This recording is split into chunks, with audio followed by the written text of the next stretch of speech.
Hi, my name is Johnny Irons. I'm an intern with OSU from the district department, and I work here at the center. I usually walk people through the current exhibit, and the current exhibit right now is the Architects of the Massacre, brought to you by the center itself, along with the researchers, Mr. Randy Hopkins, and a little bit of myself. So for a lot of people think that the massacre is just some sort of race happening. Race just happens.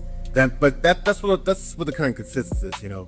But we can see that racism is something that develops over time. Sometimes it's accidental even, but even then, the longer you let it stew, the worse it gets. And so in Oklahoma, with the massacre, it didn't just start in 1921. We have to go all the way back to 1917. 1917 puts us into perspective in like different ways. So 1917 is the year that America enters World War I. We're in the European theater now. So, who was our president at this time? It's Woodrow Wilson. Second most racist president ever after Andrew Johnson. He didn't desegregate the army, even though we're trying to, save the world from Germany. That's how unimportant race is to him. He's the president that watched the birth of the nation in the Oval Office and said, "This is the truth. Tell everybody." The greatest movie I've ever seen.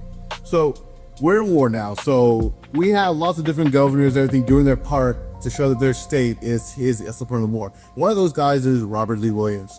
Robert Lee Williams was the governor of Oklahoma, and what he decided to do was create a law that would allow counties and some large cities to create what's called a council of defense. It's like a beefed up city council. Yeah, all the powers that your city council has, plus wartime powers.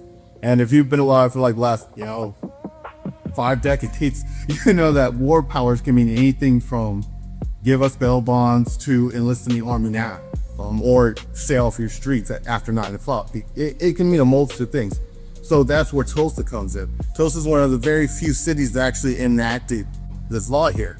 And so we started with just 5 people on the council. They're not really doing that much. They are important figureheads in Tulsa itself. So. Let's talk about how old we were as a state then. Oh, barely. And we were barely in the state.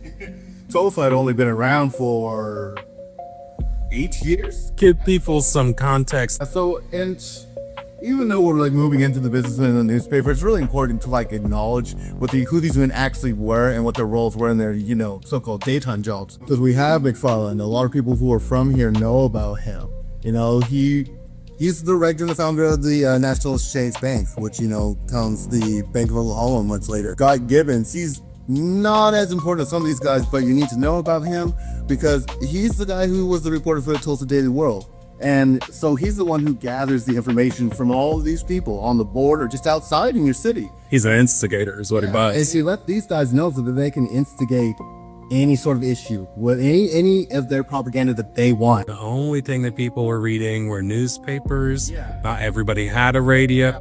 I was saying 1 in 10 people have a radio, and that's still up until into the 1920s. So yeah, and there's 4 newspapers a day. It's not just 1 or 2. It's actually 4 a day. And it's from two different sources, but they're coming from the same guy.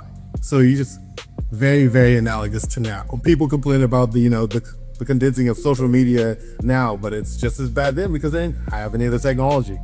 And then we finally get to Tate Brady, the Klansman. The man's name is on the ledger for the founding of this city. If you go look at the original document for this city, his name's on it. He's had his hand in the cookie jar since the city was established. And he's a known affiliate because he instigated a lot of things for them.